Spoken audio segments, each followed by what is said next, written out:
ভয়াবহ বিপর্যয় নেমে এলো এইভাবেই রুমেলা 50-60 জন শ্রমিকের মাথার উপরে। এখনো পর্যন্ত 14 জন আমরা যা খবর পেয়েছি, 14 জন আহত অবস্থায়, তাদের মধ্যে 7 জনের অবস্থা আশঙ্কাজনক, তাদেরকে এসএসকেএম এ নিয়ে যাওয়া হয়েছে রুমেলা। একেবারে, এবং তাদের অবস্থা আশঙ্কাজনক কতটা সেটা ছবিই কথা বলছিল। যখন তাদের উদ্ধার করে নিয়ে যাওয়া হচ্ছিল ধুলো কাদা মাখা অবস্থায়, তাদের কারোরই কোনো জ্ঞান ছিল না।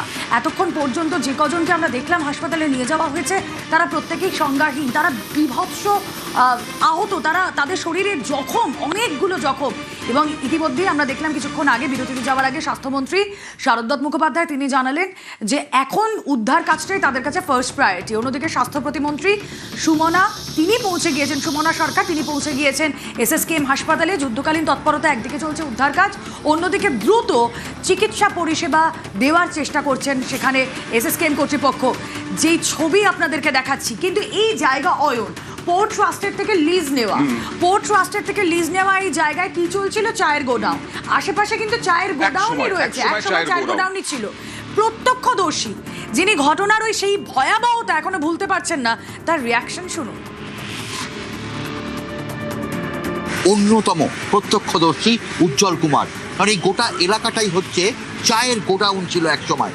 এখন সেখানে বিভিন্ন অন্যান্য কোম্পানির গোডাউন হয়েছে। ঠিক কটার সময় কি ঘটনা ঘটে? আপনার 12টা 7 প্রচন্ড রকম ভূমিকম্পের মতো হয়েছে। আমরা বসে আছি না, মানে আমরা ভয় পেয়েছি ভূমিকম্প বোধহয়। আমরা বেরিয়ে পড়েছি, কি হয়েছে কি হয়েছে। লেবাররা খাচ্ছিল, টিফিন আসছিল, লেবাররা বললো বাবু আপনি 2 নম্বরে চলে যান, মনে হচ্ছে 2 নম্বর ভেঙে পড়েছে, আপনি যান ওখানে। আমরা সবাই দৌড়ে চলে আসি, সবাই লেবাররা ওই খাওয়া ফেলেরা সবাই। আমি যে তাড়াতাড়ি আগে ওখানে রেস্কিউ করতে হবে।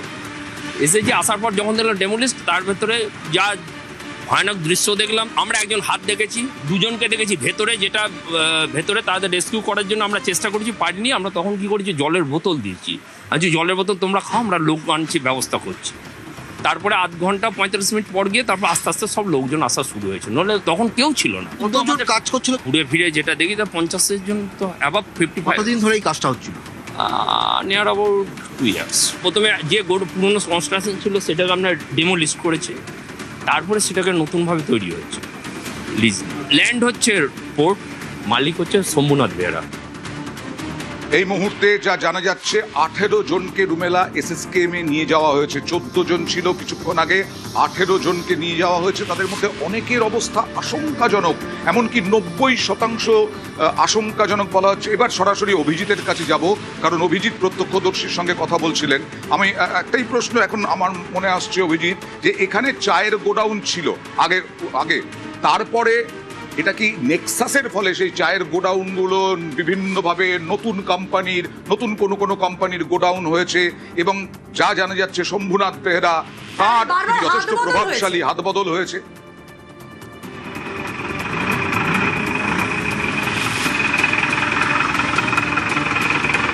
যেটা প্রথমে বলে রাখি, 80 নম্বর ওয়ার্ড এই জায়গাটা, অর্থাৎ এই যে ট্রান্সপোর্ট ডিপো রোড, এই ট্রান্সপোর্ট ডিপো রোডের এই গোটা এলাকাটা, আমি যেই পারে আছি উল্টো দিক দুপাশই হচ্ছে কলকাতা পোর্ট ট্রাস্টের। কলকাতা পোর্ট ট্রাস্টের থেকে এগুলো লিজ নেওয়া হয়, এবং এই লিজ কারা নিয়েছিল?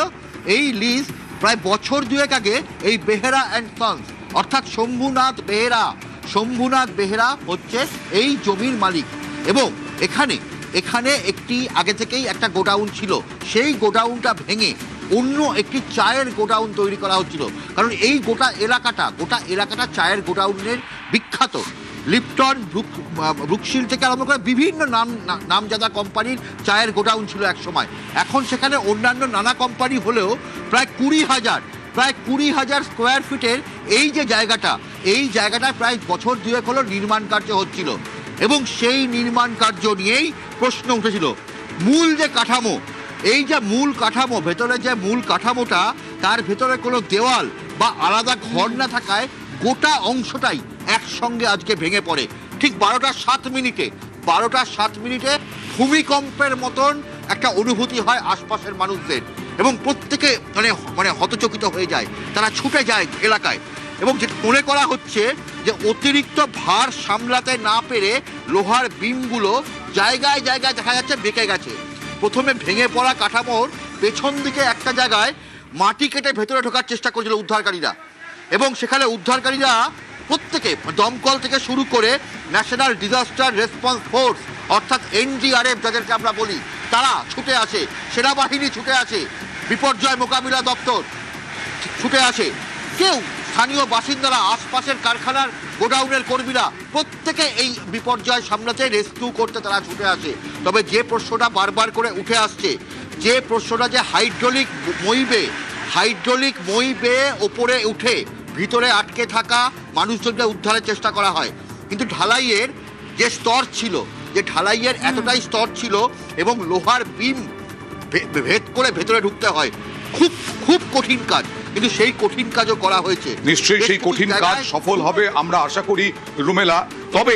তবে নিম্নমানের সামগ্রীটা খুব একটা গুরুত্বপূর্ণ নয়, গুরুত্বপূর্ণ হচ্ছে নকশা।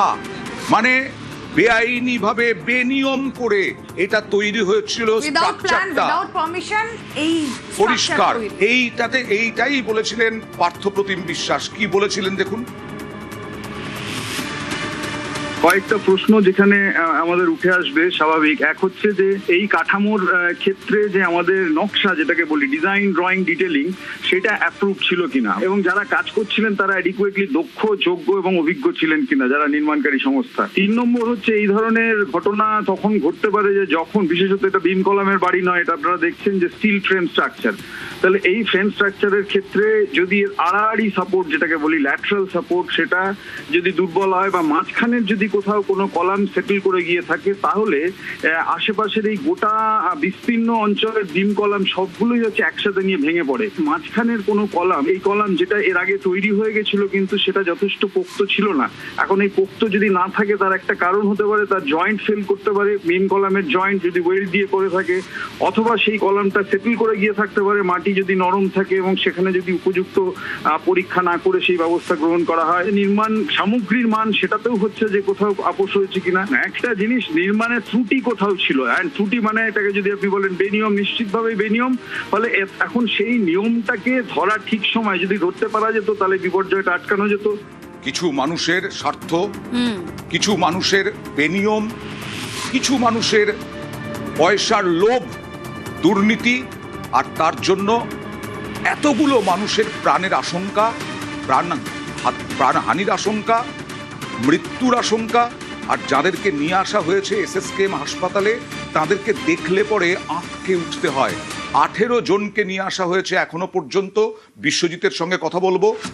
এই 18 জনের মধ্যে 4 জনকে যে নিয়ে আসা হলো, অর্থাৎ 14 জন ছিল, এই 4 জনের অবস্থা কিরকম দেখলে? হ্যাঁ, বিশ্বজিৎ,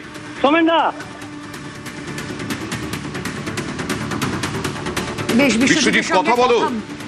বলবো আমরা এসএসকেএম এর দিকে নজর রাখবো, কারণ এখনো পর্যন্ত 18 জনকে নিয়ে আসা হয়েছে। যে কথা আমরা বারবার বলছি যে জেলার বিভিন্ন প্রান্ত থেকে তারা রুজি রুটির টানে এখানে এসেছেন, তারা কাজ করছিলেন এখানে, এবং এখানে যে এরকম একটা বিপর্যয়ের সম্মুখীন তাদের হতে হবে যেখানে তাদের প্রাণহানির আশঙ্কা, সেটা বোধহয় তারা স্বপ্নেও ভাবতে পারেননি, তাদের পরিবার পরিজন না, তারাও কেউ ভাবতে পারেননি হয়তো। কিন্তু আজ এই ঘটনা নাড়িয়ে দিয়েছে প্রত্যেককে। আজকে উঠছি আমরা সেই সব ছবিগুলো দেখে।